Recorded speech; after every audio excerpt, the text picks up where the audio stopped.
সুরাইয়া, দেখো কাকে নিয়ে এসেছি। সেলিম, তুমি ওকে এই বাড়িতে কেন এনেছো? ও তোমাদের সাথে সম্পর্ক বিচ্ছিন্ন করে চলে গেছিল। ও ভুল করেছে বলে আমরা তো ভুল করতে পারি না। যতই হোক আমার মায়ের পেটের ভাই। তাই বলে? ও সব বাদ দাও, আমার খুব খিদে পেয়েছে, যাও খেতে দাও। আজ দুই ভাই একসাথে খাবো। আচ্ছা দিচ্ছি, তোমরা হাত মুখ ধুয়ে তাড়াতাড়ি আসো। সেলিম, তুই কোনো চিন্তা করিস না, তোর সাথে যে অন্যায় হয়েছে তার প্রতিশোধ আমি নেবই। ভাই, ছাড়ো। কি ব্যাপার, এইভাবে পাইচারি করছো যে? সেই সকালে মেয়েটা গিয়েছে, দুপুর হয়ে গেল, এখনো বাড়ি এলো না, আর ফোনটাও লাগছে না। রাস্তায় কিছু হলো না তো? হ্যালো, কে? মানে কিছুই না, তুই যার জন্য ব্যস্ত হয়ে পড়েছিস সে এখন আমার কবজায়। হ্যাঁ, নিজের মেয়েকে যদি জীবনতে ফিরে পেতে চাস তাহলে 50 লাখ টাকা নিয়ে আলমডাঙ্গা ভাটায় চলে আয়। হ্যাঁ হ্যাঁ, আমি এক্ষুনি আসছি। আর হ্যাঁ, বেশি চালাকি করিস না, পুলিশকে খবর দিলে লাখটাও পাবি না, কথাটা মনে রাখিস। মনে থাকবে। কি হলো গো? তাড়াতাড়ি লকার থেকে 50 লাখ টাকা নিয়ে এসো। হাসিকে কেউ কিডন্যাপ করেছে। হ্যাঁ, আমি চলে এসেছি।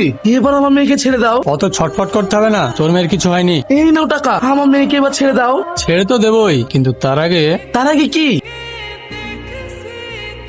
সেলিম, তুমি? হ্যাঁ আমি। দেখে অবাক হচ্ছিস? তোর চালাকি আজ তোকে ফাঁসিয়ে দিল। কেমন লাগছে?